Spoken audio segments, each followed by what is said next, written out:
Mahadev the fact speakers में आपका स्वागत करता हूं मित्रों। जनता दल यूनाइटेड का क्या होगा और क्या होगा नीतीश कुमार का, आज इसी विषय पे चर्चा करेंगे।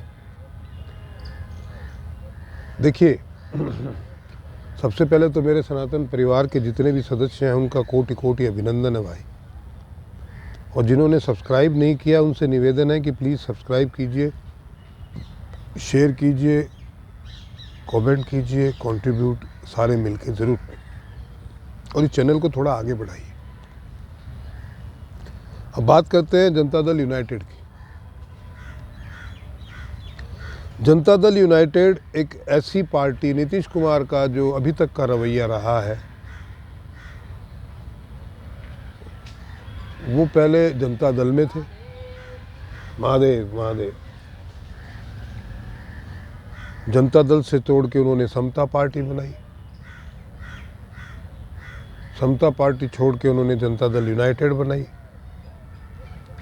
अटल बिहारी वाजपेयी की सरकार में रेल मंत्री रहे। तत्पश्चात उन्होंने राज्य में भारतीय जनता पार्टी के साथ गठबंधन करके सरकार बनाई। फिर वो सरकार छोड़ दी, अकेले चुनाव लड़ा, कुछ हासिल नहीं हुआ। फिर उसके बाद में राष्ट्रीय जनता दल में आए, फिर भाजपा के साथ आए, फिर राष्ट्रीय जनता दल में आए, फिर भाजपा के साथ आए, फिर अभी राष्ट्रीय जनता दल में, और अभी फिर भारतीय जनता पार्टी के साथ आने की तैयारी है। तो नीतीश कुमार बहुत ही अपॉर्चुनिस्ट, उनका अकेले का कोई आधार नहीं है। उनको पता है कोई न किसी का साथ चाहिए, तो कभी इस खेमे में, कभी उस खेमे में, कभी इस खेमे में, कभी उस खेमे में। ये उनकी राजनीति रही है कि कैसे जैसे करके मैं सत्ता के साथ बना रहा हूँ, और सत्ता में बना रहा हूँ जहाँ, और मैं कंफर्टेबली अपनी शर्तों पे सरकार चला सकूँ। लालू भी धूर्त पॉलिटिशियन है, धूर्त राजनीतिज्ञ है। उन्होंने जब जब इसको साथ में लिया तब तक इसकी नीतीश कुमार को रगड़ने की कोशिश की है। भारतीय जनता पार्टी थोड़ी सॉफ्ट पार्टी है, तो वहाँ पे इनको खुला खेल खेलने को मिल जाता है। जबकि आप जितना भी बिहार में विकास हुआ है, जब तक भारतीय जनता पार्टी शासन में रही है तभी हुआ है। भले ही नीतीश कुमार मुख्यमंत्री हो, लेकिन जैसे ये आरजेडी से मुख्यमंत्री बने गठबंधन से, बिहार में फिर गुंडा राज आने लग गया, जो आज भी आ रहा है। अब आगे क्या होगा, ये वीडियो आने तक हो सकता है कि वो एनडीए का हिस्सा बन गए हो सकता है कि तेजस्वी यादव मुख्यमंत्री बन गए हो।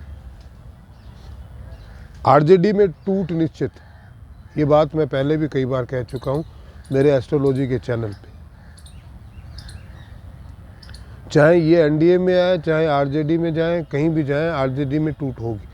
टूट होने का कारण है, कारण ये नहीं है कि नीतीश कुमार ने पार्टी बदल ली इसलिए टूट होगी, क्योंकि इनके सांसद और विधायकों को लगता है कि अब हमारा क्या होगा। नीतीश कुमार कोई डायनेस्ट पॉलिटिशियन तो है नहीं, भी इनका कोई बेटा तो है नहीं जो इनके बाद में मुख्यमंत्री बनने के सपने देख रहा हो, जैसे सारी प्राइवेट लिमिटेड पार्टियां जो हैं उनमें है। तो उसके बाद इनका ही आधार है 5-10% वोट का, जो बाकी किसी का तो इनकी पार्टी में कोई मास नेता ही नहीं है जो जनता से कनेक्ट हुआ हो, और इन्होंने भी अपना आधार लगभग खत्म कर लिया। अब ये किसी न किसी तरीके से सत्ता में बने रहने के लिए, या तो भारतीय जनता पार्टी, क्योंकि लालू इन्हें सत्ता में रहने नहीं देगा, तो इनके पास कोई अल्टरनेटिव नहीं बचा भारतीय जनता पार्टी के अलावा कि भारतीय जनता पार्टी में आए, एनडीए का हिस्सा बने, और मुख्यमंत्री तो ये निश्चित तौर पे होंगे नहीं। तो बिना अल्टरनेटिव के अब जो है ये किसी न किसी बैसाखी को ढूंढ रहे हैं कि मेरा बुढ़ापा कट जाए, मरने तक मैं राज करूं, कहीं ना कहीं राजभवन में राज्यपाल बन के बैठा रहूं या केंद्र में मंत्री बन के बैठा रहूं। इस तरीके का इनका मानस बना हुआ है कि मैं मरने तक एटलीस्ट सत्ता में रहूं, मेरी खराब मिट्टी ना हो, जो कि होती हुई दिखाई दे रही है इनके अपने कारणों के कारण। क्यों देखो, आदमी सत्ता में ठीक है, किसी न किसी के साथ MP MLA बना रहता है, लेकिन इन्होंने स्त्रियों के खिलाफ जिस तरीके का अभद्र आचरण किया है विधानसभा में, इनका कोर वोटर स्त्रियां ही रही हैं, तो अब स्त्रियां इनके अगेंस्ट जाने लगेंगी।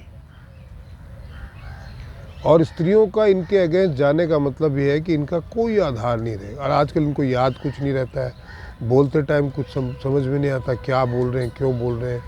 अपने ही मंत्रियों के नाम याद नहीं रहते हैं, विभागों नाम, अपने ही किए हुए कामों के बारे में इनको पता नहीं है।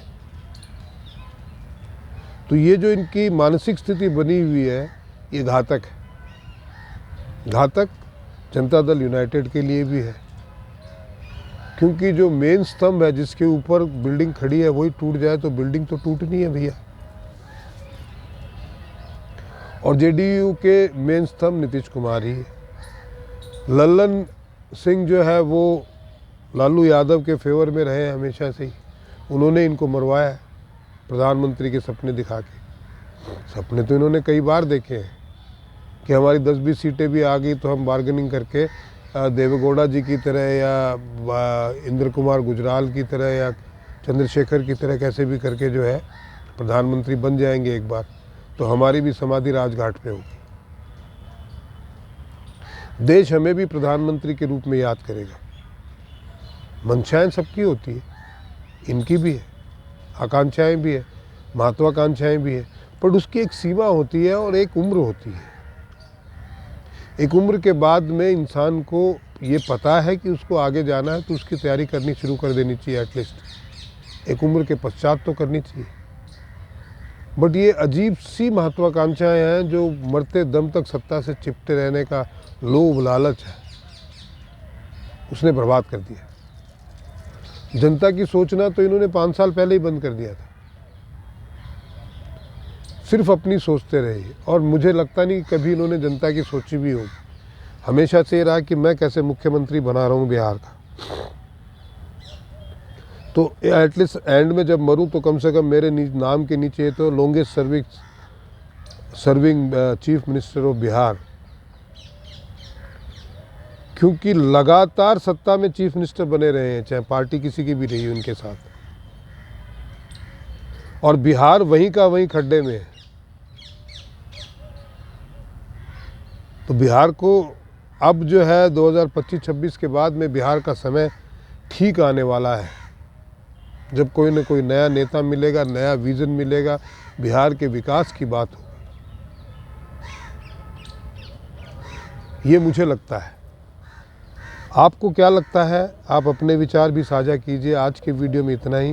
प्लीज़ सब्सक्राइब कीजिए, शेयर कीजिए, कमेंट कीजिए और कंट्रीब्यूट ज़रूर कीजिए। महादेव।